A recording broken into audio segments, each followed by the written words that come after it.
So we're caught up in drama. Everybody's talking, everybody's talking. We're caught up in problem. Everybody's talking, everybody's talking. What up, everybody? It's Kobe here, guys. So welcome back to the channel once again, guys. So today, guys, I got a weird recommendation today. Ever since I did that video that showing which creature was the tallest of them all of all times, I got this recommendation here. It really piqued my interest in here, and it's really awesome. The title of the video is 5 mythical creatures that could actually exist. Okay, now when you think about that, let's see which kind of mythical creature that I think that actually exists right now. Well, I heard so many stories about Bigfoot and I think it's Loch Ness monster, something like that.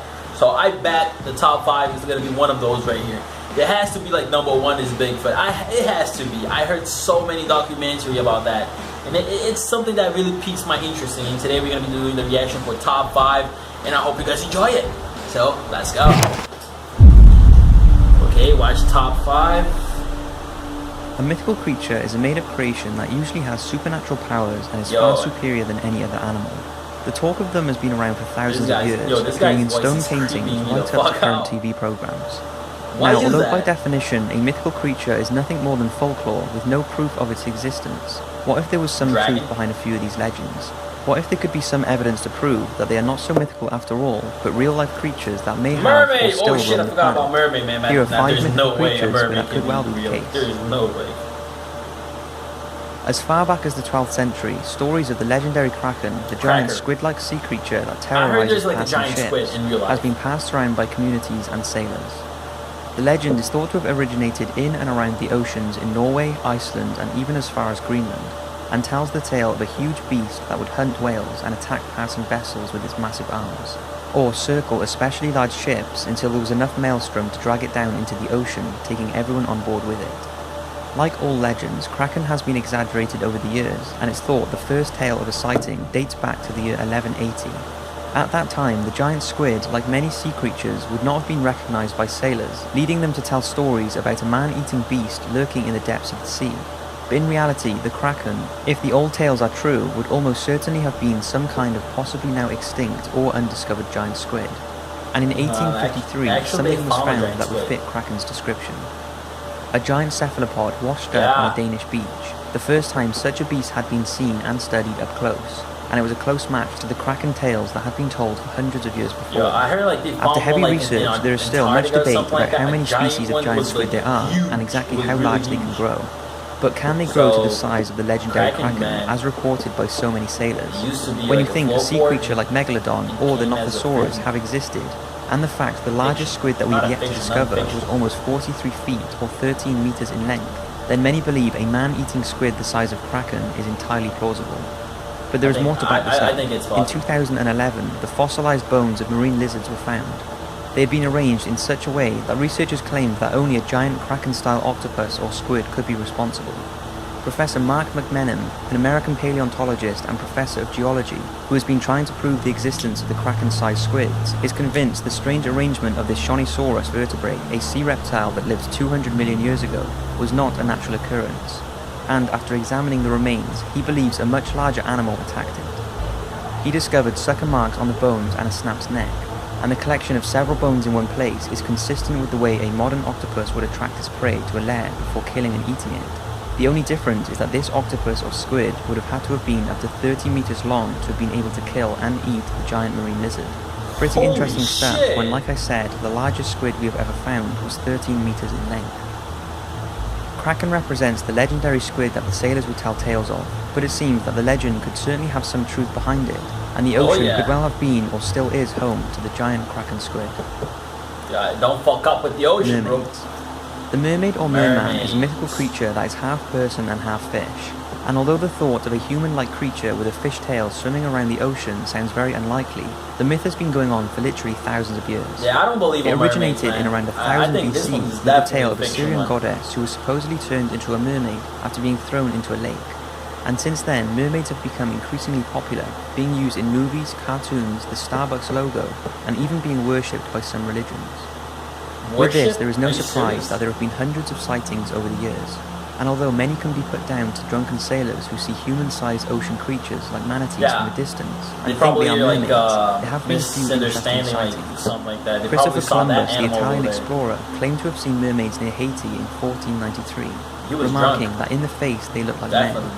Another explorer, Captain John Smith of Pocahontas' fame, is also said to have encountered a mermaid in 1614 while sailing off the coast at Newfoundland.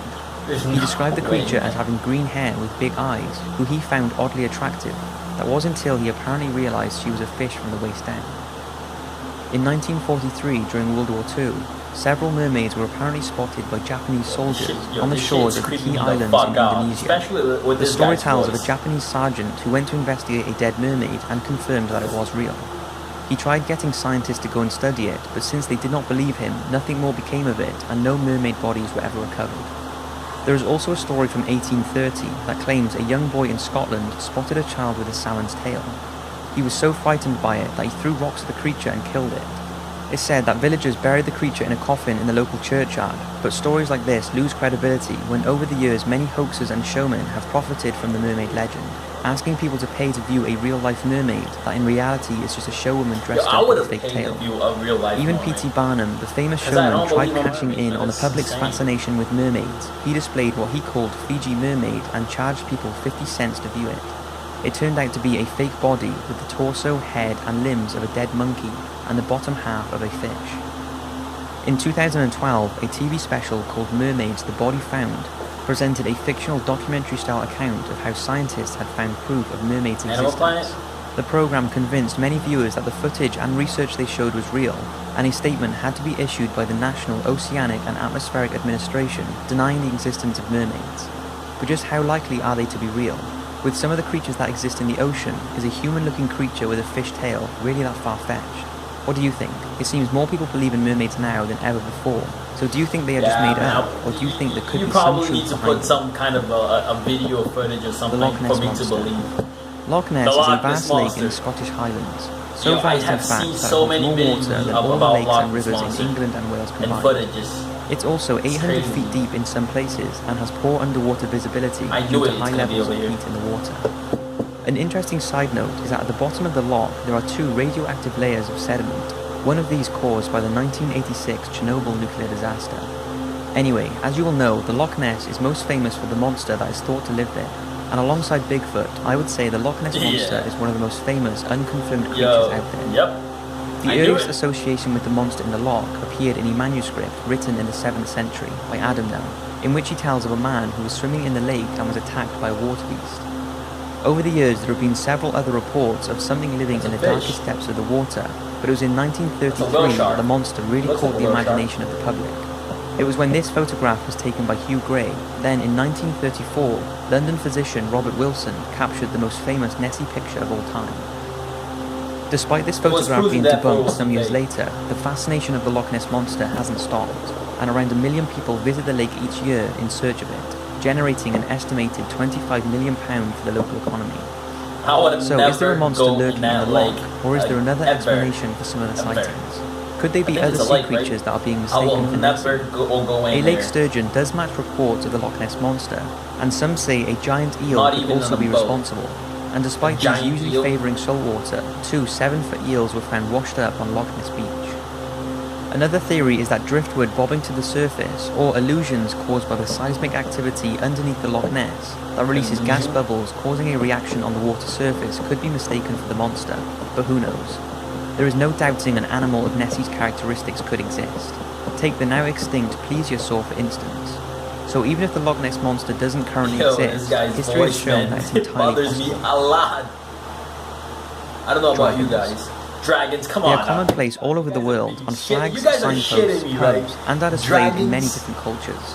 In Europe, the dragon appears as a fierce-looking creature, often with wings and legs, whereas the East Asian countries see the dragon more as a snake-like creature, colourful and majestic, with a strong association to their emperor.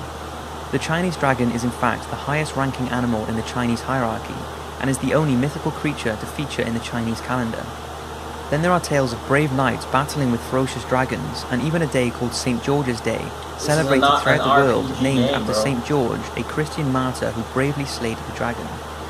Yeah, the So where did Komodo all of dragon. this originate from? This is not Harry Did dragons Potter. once exist? And how can so many different cultures have myths of the same looking creature?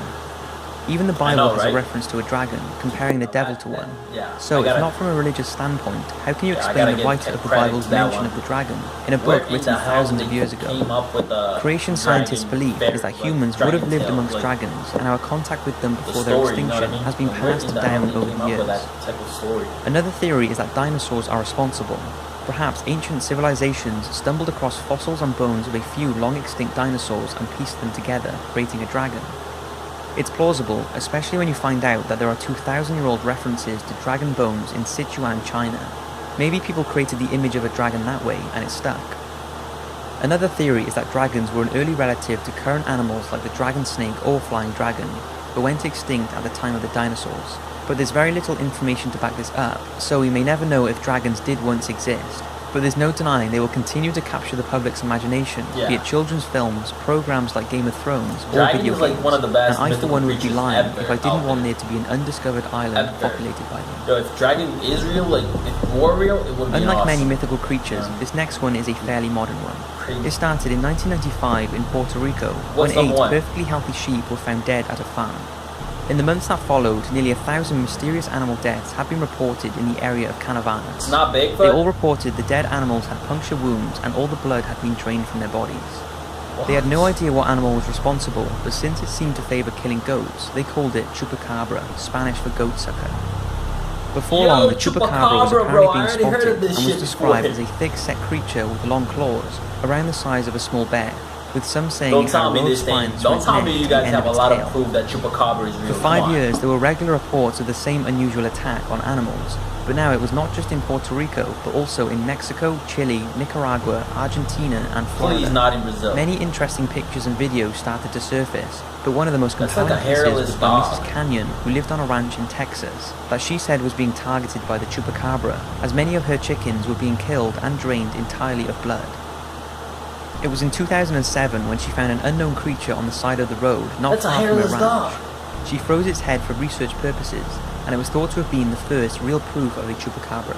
Tests were done, and although they were not 100% on what exactly it was, the tests showed that it was likely a coyote and Mexican wolf mix. But Canyon is confident it's a Chupacabra, and that it's responsible for killing her chickens.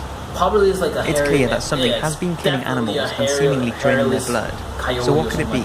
Some say it was a top-secret US government genetics test gone wrong, producing this out-of-control mutant breed, but scientists studied many dead animal carcasses and were convinced they had been attacked by dogs, coyotes or raccoons that had been infected with a disease such as mangy that caused hair loss and an unusual appearance. What do you think? Is the Chupacabra an undiscovered blood-sucking animal, or is there another explanation for the sightings? Yeah, I think it's like a mixed gene. So that's 5 mythical creatures that may have once or still currently exist. Behind all that shit. Out of the 5, what do you think is the most likely to be real? If none of them, then what mythical creature do you wish was real? Thanks for watching, have an awesome day or night, and I'll see you next week for a super interesting video. Woo! God damn, okay. Which one that caught really my attention that I think it's real? Probably the Chupacabra one. It was a very convincing one. Yeah, Chupacabra all the way. It has to be #1. But I thought Bigfoot would be #1 because there is a lot of documentaries about Bigfoot and stuff like that. But Chupacabra, holy shit, man! I heard of it, but I totally forgot. So for me, I think Chupacabra is the most convincing one because it could be like a hybrid, like a mix between 2 different breeds. Probably the government has something to do with it. They just like released it or something like that. I'm glad that there's none of that thing in Brazil. So holy shit, it's only on Mexico and something like that. God damn. Yo, and if I wish one mythical creature to be real, I would have been it would have been dragons. All the way. Yo, dragons, imagine. It'd be like freaking Game of Thrones, bro. Daenerys, you know what I mean? Holy shit. A Targaryen, become a Targaryen fighting a dragon. Hell no. Yo guys, if you enjoyed my reaction, please comment down below. Let me know what you guys thought about it. If you guys want me to continue doing some crazy videos like these, please comment down below too. You guys can comment down below the video, or you guys can send me the video on my email. It's gonna be on the description down below, Or if you want to find me really fast and you want a reply really fast, you can always check out my Instagram. That's where I am. That's where I'm always active there. I'm there 24/7. If you want to chat, if you want to send me some links for reaction videos, go there too. Hit me up. I'm gonna reply to you very fast. Okay, that's where I am. You can find me really fast. Okay, guys. Don't forget to subscribe to the channel if you're new, and don't forget to like the video, okay? Peace out. See you guys on my next Strange Creatures reaction, I think. Yeah.